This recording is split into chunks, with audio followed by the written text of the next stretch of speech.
All right, let's begin today in Genesis chapter 6, which says, "Now it came about when men began to multiply on the face of the land, and daughters were born to them, that the sons of God saw that the daughters of men were beautiful, and they took wives for themselves, whomever they chose. Then the Lord said, My spirit shall not strive with man forever, because he also is flesh. Nevertheless, his days shall be 120 years. The Nephilim were on the earth in those days, and also afterward, when the sons of God came in to the daughters of men, and they bore children to them. Those were the mighty men who were of old, men of renown. Then the Lord saw that the wickedness of man was great on the earth, and that every intent of the thoughts of his heart was only evil continually. The Lord was sorry that he had made man on the earth, and he was grieved in his heart. The Lord said, I will blot out man whom I have created from the face of the land, from man to animals, to creeping things, and to birds of the sky, for I am sorry that I have made them. But Noah found favor in the eyes of the Lord." This is the portion of the text that we're going to try to get through today, and we probably will get through it, but we won't be able to finish the rest of the chapter because there's a lot to say about these first 8 verses of Genesis chapter 6. As you can imagine, there's a lot of mysterious stuff here that people ask about. If you're a minister or if you're a Christian apologist who people kind of look to for answers on these things, sometimes you come to a passage like this and you feel like you don't have all the answers that they would want because some of these things are so mysterious. You know, I should say now that if you have grown weary of the fact that already so often in the book of Genesis, you've heard me say, here are several options, and I'm not sure exactly which is correct. I suspect that this particular option is, but I can't be dogmatic about it. If you're tired of hearing me say that, well, I'm just telling you, I think sometimes you'll hear people say, people will act more certain of the text than they should be. I don't doubt that they are certain oftentimes. I was talking with someone just a few days ago who was absolutely certain of a particular view about which we've been studying. But the thing is, just because someone is certain doesn't mean that they're right. They might be certainly wrong. And if we're going to be respectful of the text and we're going to be wise in how we handle the text, if there's something we don't know, if there's something that cannot be known, then we need to be all right with that. Clearly, if God wanted us to know in detail everything there is to know about a particular thing, then He would have given us all the information that we could possibly need to know about that thing. I'm fine with certain things being somewhat mysterious. Some people are not fine with that. Some pastors are not okay with that. But we've got to be honest with the text. And there's nothing wrong with saying, I don't know, if you genuinely don't know. For that reason, I want to warn against a couple of things as we go through this passage and others like it in this study. First, there are a lot of people who insist upon a particular interpretation of a text merely because it would be so great if it happened to be true. It'd be so interesting. I mean, it'd just be so fascinating if it turned out the way that it might possibly be. And so they insist upon it, and they read only books that are related to that particular view. That's called confirmation bias, and it's a fallacy to only research from materials that you know agree with what you hope will be the case. It's confirmation bias, and it's dangerous. And people will do that because it just has to mean what they hope that it means. Well, the fact is there's a lot of fascinating and super interesting stuff that we all as Christians agree is true about the Christian faith and about the Word of God. We don't have to manufacture or insist upon certain extra things to make it interesting. I mean, we've already got the resurrection from the dead, the parting of the Red Seas. We've got people being taken up to heaven in a chariot of fire in a whirlwind, and we have all of this eschatology and the different views on that. We have angels and demons and, miracles. There's just so much that is fascinating already. Why must people try and insist on some strange new view just because it would be so great if it happened to be? I think that's irresponsible.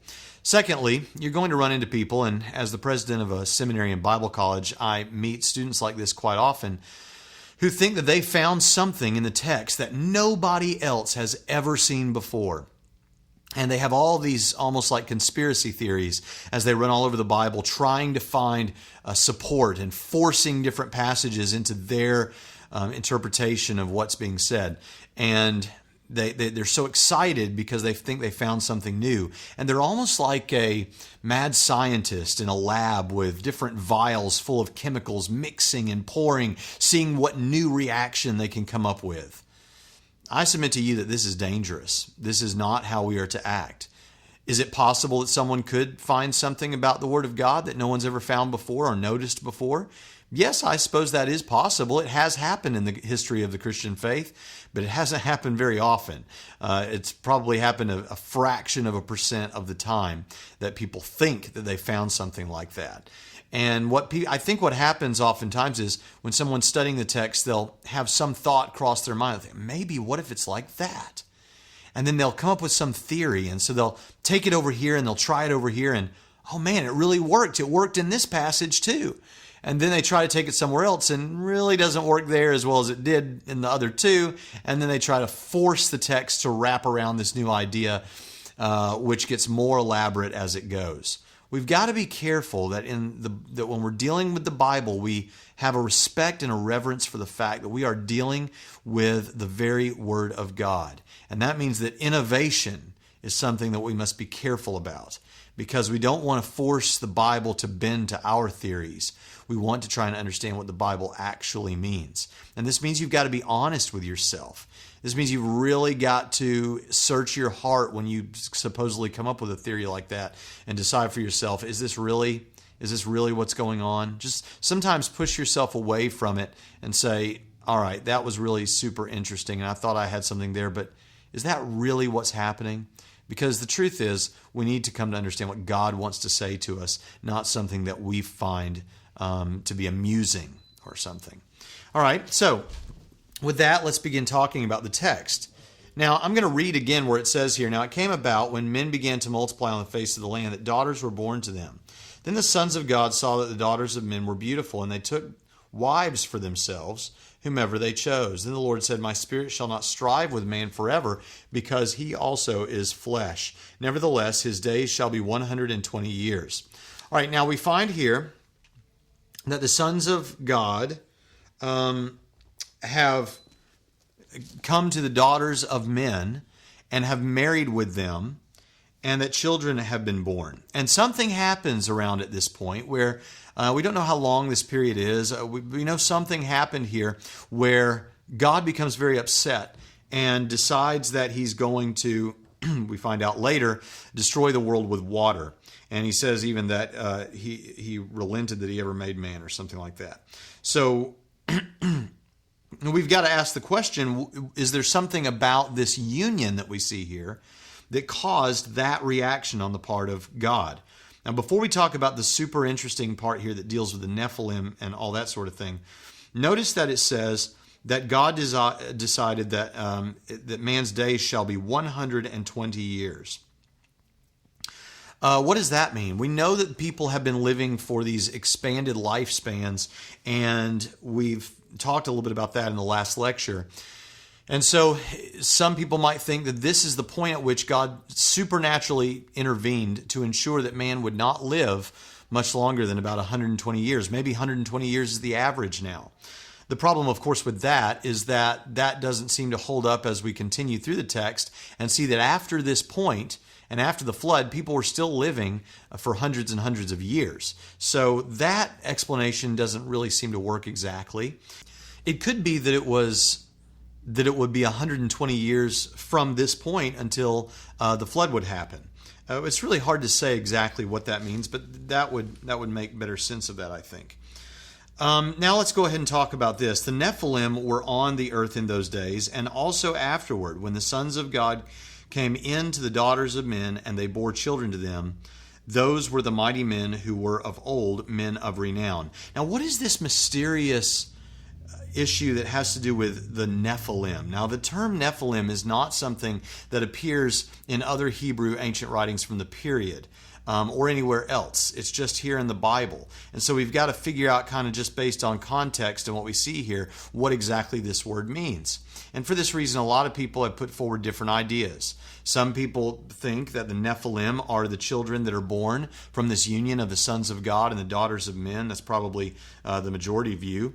And that these Nephilim are the same people spoken about down here where it says that those were the mighty men who were of old, men of renown. But it doesn't really say that. It just says the Nephilim were on the earth in those days. And also afterward, the sons of God came into the daughters of men. It is possible that it's connecting those two concepts, that the Nephilim are the mighty men of renown that are mentioned here in this passage, but not necessarily. And it could well be that the Nephilim, some have suggested that perhaps the Nephilim are not even human beings, that maybe they were some sort of, Leviathan or something like that, or behemoth or dinosaurs or whatever you want to say. People have really gone nuts. And this is the sort of theory and conspiracy theory type stuff that, I guess it's not a conspiracy theory, but, wild imaginative things that people have come up with to explain this. I do think that they're probably that it's probably talking about human figures of some sort, some kind of human figures, because it tells us in Numbers chapter 13 and verse 33, it says that there also we saw the Nephilim, the sons of Anak are part of the Nephilim, and we became like grasshoppers in our own sight, and so we were in their sight. Okay, so it sounds like it's talking about some sort of human being here. So what are we to make out of this? Well, there are a couple of theories.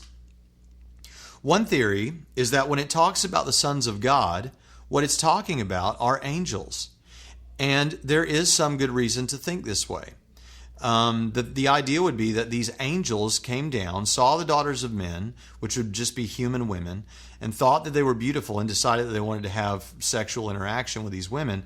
And so as a result, they defected, so to speak, if they hadn't already, and they came to these women and they engaged in sexual intercourse with these women. The reasons for this there are a few reasons for this. One is the use of the term sons of God. In Job chapter 1 and verse 6, in the book of Job, it says, "Now there was a day when the sons of God came to present themselves before the Lord, and Satan also came among them." All right, so the idea here is you've got sort of in the heavenlies, you've got this interaction between Satan and God, and Satan kind of slipped in with these quote-unquote sons of God. Sounds like it's talking about angels. Now, some have contested this and said, well, it doesn't necessarily mean that these are angels. Sons of God could just mean, godly men. But then there is another passage also in the book of Job that sheds more light on this. It says, "Where were you?" Job 38, 4 through 7. It says, "Where were you when I laid the foundation of the earth? Tell me if you have understanding. Who set its measurements, since you know? Or who stretched the line on it? On what were its bases sunk? Or who laid its cornerstone? When the morning stars sang together, and all the sons of God shouted for joy." All right, this sounds like it's talking about a time before human beings were created. And it says that the sons of God shouted for joy. So it certainly does sound like the sons of God is sort of another term for angels, that it's talking about angels here. So there is good evidence there that that's what it's talking about. But the evidence doesn't end there. In Jude 6 and verse 7, it says, "And angels who did not keep their own domain, but abandoned their proper abode. He has kept in eternal bonds under darkness for the judgment of the great day, just as Sodom and Gomorrah and the cities around them, since they in the same way as these indulged in gross immorality and went after strange flesh, are exhibited as an example in undergoing the punishment of eternal fire." Okay, so let's think about what we've seen so far in other texts that might back up the theory that the Nephilim are the product of angels in sexual union with human women. We've seen here in the book of Job that sons of God does sound like it refers sometimes, if not all the time, to angels. And in Jude chapter 6, we find out that there was a point at which angels did not keep their earlier domain, but abandoned it. And in that same passage, it draws a connection of some sort between what happened with the angels when that occurred and what happened with Sodom and Gomorrah. And it specifically says about Sodom and Gomorrah that these men indulged in gross immorality and went after strange flesh. So we know that that's talking about homosexuality, right? So the idea there that some people draw is that what's happening is just as the men in Sodom went after strange flesh, that is, they laid with men instead of with women, that angels wanted to go after strange flesh, that is, lying with human women when they were angels of a completely different ontology. Okay, and then further support is garnered for this because it does say also in Jude chapter 6, verse 7, that these angels have been kept in eternal bonds under darkness for the day of judgment. Now, if you take that and you go over to 1 Peter chapter 3, verse 18, it says, "For Christ also died for sins once for all, the just for the unjust, so that he might bring us to God, having been put to death in the flesh, but made alive in the Spirit, in which also he went and made proclamation to the spirits now in prison, who once were disobedient when the patience of God kept waiting in the days of Noah." Now, putting all that together, 1 Peter 3 tells us in verse 19 that there were these people, these characters of some sort, that were living during the days of Noah and put into prison, right? And that it sounds like it's saying that Jesus visited them and proclaimed the truth to them or something like that. All right, now, we find out in Jude that these angels who we know were from the general time of Noah have been kept under bonds in darkness, waiting for the day of judgment. We know that the sons of God is a euphemism for angels, sometimes or all the time.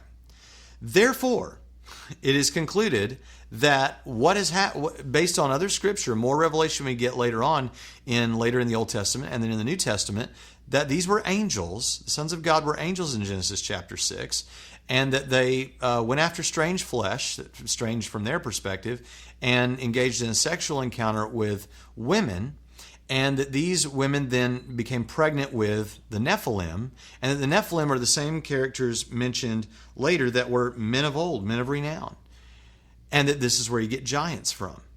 Now, I think I've laid that out pretty fairly, and that is one possible view. Now, that view jumps around quite a bit in order to get support, so there's nothing wrong with that, but it does leave the view exposed to criticism. Now, the criticism that comes is in the form of the other possibility for what's going on here. The other possibility for what's going on here is that the sons of God are not angels, but that the sons of God are actually human figures, other human beings. That when it talks about the sons of God, that it is talking about men who had been godly men, but now have sort of gone after the normal women. You know, the idea is that the sons of God were like, the sons of God wasn't a euphemism for angels, but for royalty or godly men or men of nobility, either in the eyes of the world or in the eyes of God. And that these men, who happen to probably be, as the theory goes, the sons of Seth, that these men went and engaged in sexual union and married these women who were not godly women in the line of Seth. And as a result, it wasn't that something supernatural happened. It's just that because of this union and because of who they were, that you had these really impressive, mighty men who were of old, men of renown. And that if that was the Nephilim, well, then that's all that's going on there. And that if it's not necessarily the case that the Nephilim, whatever that is connected with these mighty men of renown. It's just that some sort of figures known as the Nephilim were also in the land at that time, because that's what verse 4 says. The Nephilim were on the earth in those days, and also afterward when the sons of God came into the daughters of men. This theory has to deal with these other passages that we mentioned and give some explanation for them. So how do they do that? Well, those who would defend that theory would look to, say, Jude verse 7 and say, okay, there is a parallel being drawn between the angels and what happens to them in verse 6, Jude 6, verse 6, and angels who did not keep their own domain but abandoned their proper abode, he has kept in eternal bonds under darkness for the judgment of the great day. That first of all, there is a distinction drawn between that and the next verse, verse 7, which says, just as Sodom and Gomorrah and the cities around them, since they, in the same way as these, indulged in gross immorality and went after strange flesh, are exhibited as an example in undergoing the punishment of eternal fire. What they're trying to say is that what Jude is saying is that just as these angels are going to face judgment, so also these folks from Sodom and Gomorrah are going to face judgment. That both are true. That the parallel being drawn is between the judgment, not the nature of the sin, not the nature of the immorality. In the case of the angels, it was that they defected, so to speak, and that in the case of Sodom and Gomorrah, it's that they went after strange flesh in the form of homosexuality. All right, that's how they would handle Jude 6.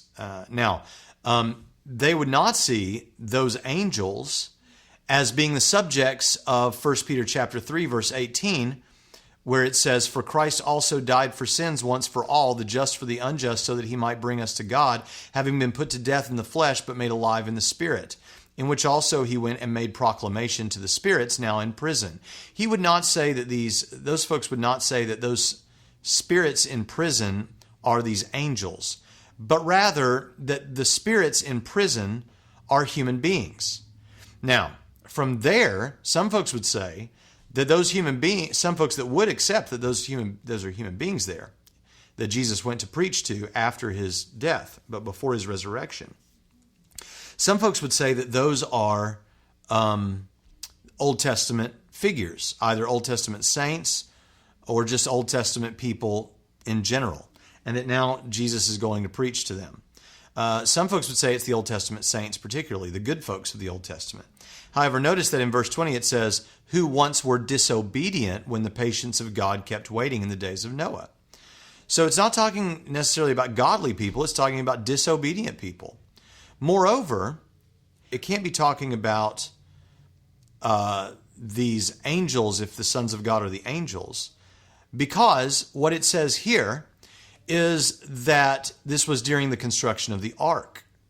Well, the construction of the ark had not yet happened when the sons of God came to lay with the daughters of men. That came prior. So it's not the same group that it's talking about there, some would say. Well, who is it talking about then? Who did Jesus go to visit in Hades or in Tartarus or whatever? Well, some folks who take this approach and say that the sons of God are not angels would say he didn't go to preach to anybody in particular. This is not what this is teaching. And the way that they might argue this is to say that when it says that God, for Christ also died for sins once for all, the just for the unjust, so that he might bring us to God, having been put to death in the flesh, but made alive in the spirit, in which, that is in the spirit, also he went and made proclamation to the spirits now in prison. The idea is, some would say, it was that Jesus preached in spirit, not in the prison where these spirits are, but at some point before to those spirits that are now in prison. Now, how does that work? Well, they would connect it to 2 Peter chapter 2, verse 5. 2 Peter chapter 2, verse 5 says, and did not spare the ancient world, but preserved Noah, a preacher of righteousness, with 7 others when he brought a flood upon the world of the ungodly. The idea being that Noah was a preacher of righteousness.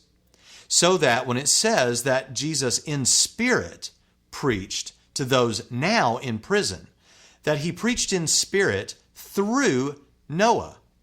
And that in preaching through Noah, he was preaching to the spirits then who were not in prison yet, but now are in prison.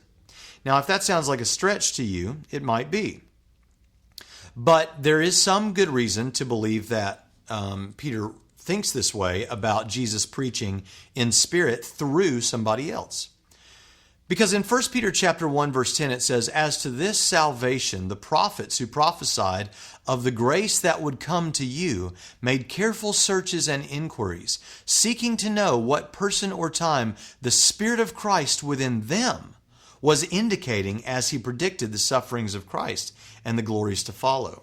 So Peter, in 1 Peter, in the same book and the same author, he actually speaks of Jesus communicating in spirit through someone else, namely the prophets, those prophesying. And now, if you take that approach, you could apply it to 1 Peter 3:18. If you understand based on 2 Peter 2:5 that Noah was a preacher of righteousness, and you can come to the conclusion that what 1 Peter 3:18 and following is saying is that Jesus preached in spirit through Noah to those who are now in prison. Not that they were in prison when he was preaching to them through Noah, but now they're in prison. So that's how some folks who don't take this to be anything to do with the angels would handle that. Now, those are the views. One thing I should say also in support of the idea that the sons of God is the sons of Seth is that the previous chapter that was just completed before this discussion, and of course the chapter headings and all that were added later, was telling you about the lineage of Adam through Seth. So all of that being said, you have these two options before you. On the one hand, is it the case that the sons of God are angels or not?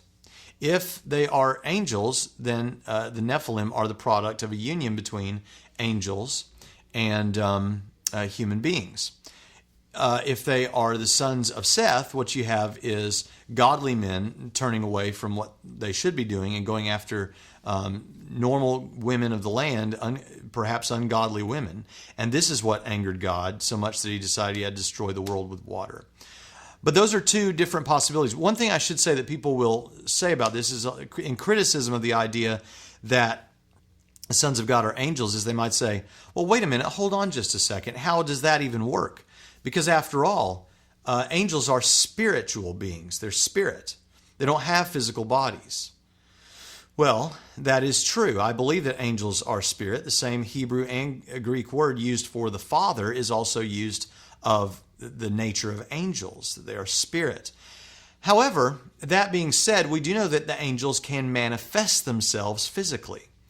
We know that that happens because if you'll remember, in the case when the angels visited Abraham and then Lot, they actually ate. They actually ate food, which means that they not only have the appearance of a physical body, they actually can manifest a complete physical body. So understanding that, they can manifest a physical body. And so there's no reason to imagine that they couldn't, if they so chose, manifest a body that is fully compatible with all the things that a human body would do. I mean, when they appeared as men, they didn't appear as turtles or frogs or whatever else. They appeared as men. So if they can manifest a body that has saliva and all the things necessary to digest food, you can imagine that they could manifest a body that has all the genetic stuff and all of the sperm and all of everything else necessary for a sexual union. I just don't see that as a fair criticism of what's going on here.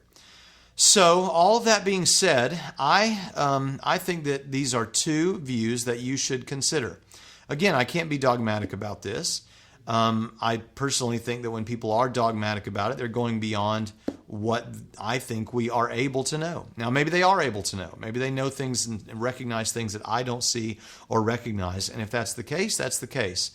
I'll just leave it before you with these two options available. I think they're both fair options. So now let's move on from there and take a look at verse 5. Then the Lord saw that the wickedness of man was great on the earth, and that every intent of the thoughts of his heart was only evil continually.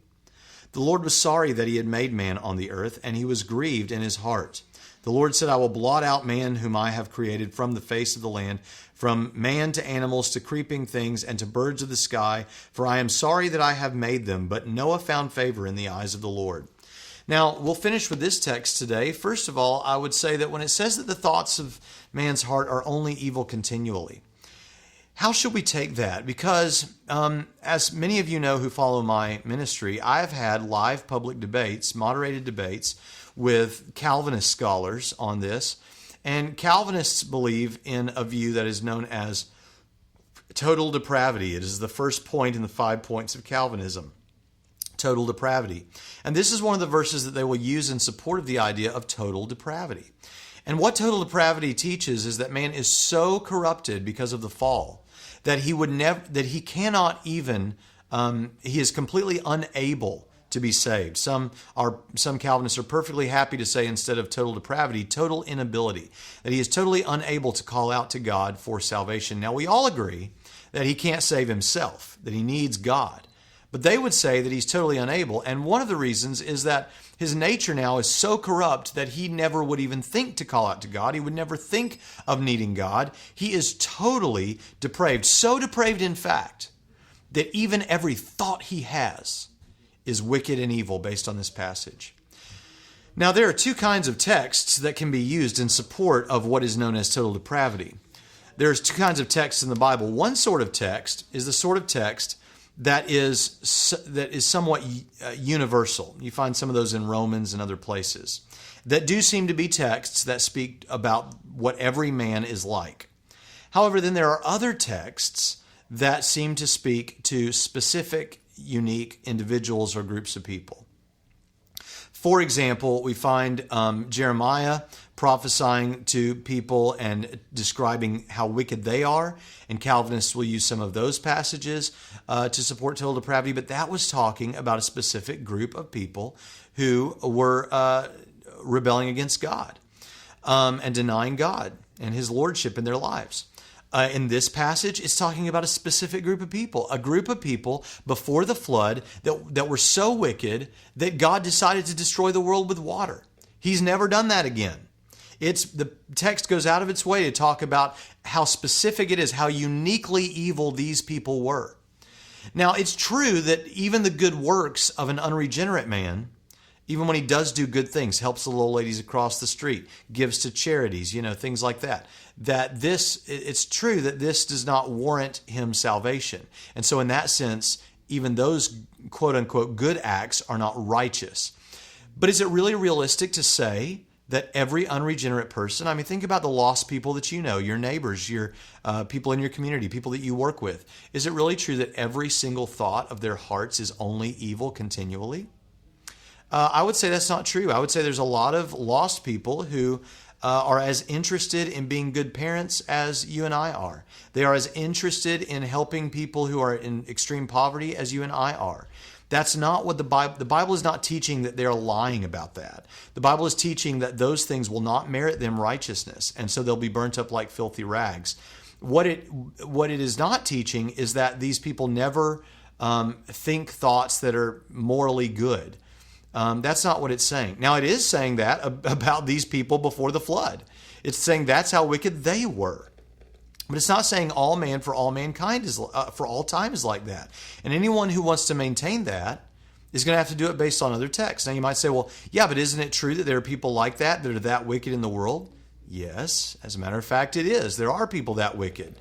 But it's not the case that based on Scripture, everybody that's lost is that wicked. Now, everybody is a sinner and in need of salvation, but there's a difference between this extreme version of total depravity and the universal sinfulness of man. I believe in the universal sinfulness of man. We all end up sinning. But I don't believe that it is the case that every person who is lost has thoughts that are only evil continually, because the Bible doesn't ever teach something like that.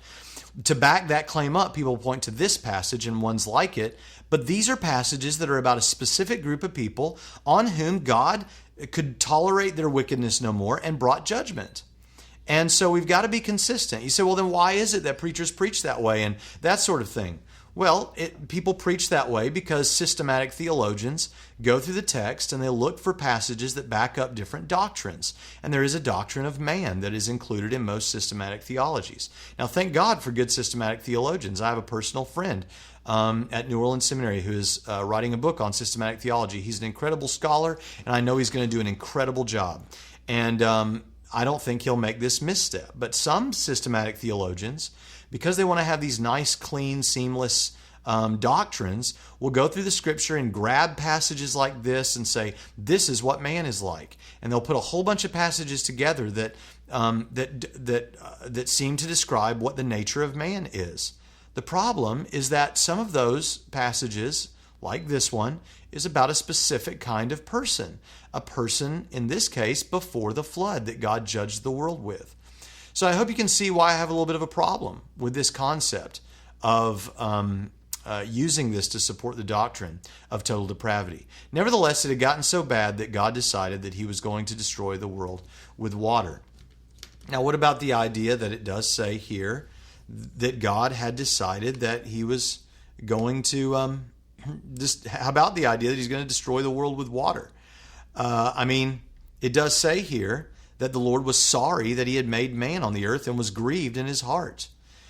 Now, should we take this to mean that this surprised God? Well, people who are open theists might say that. Do you know what an open theist is? An open theist is someone who believes that God, either by choice or just because it would have been impossible for him to know, does not have the type of omniscience that Orthodox Christians believe that he has. That is to say, he doesn't necessarily know all future events. He knows ultimately what he's going to do, and so he knows what it's all going to turn out with, but he doesn't necessarily know everything. Now, of course, I reject this belief, but it is a belief that is growing in popularity at present.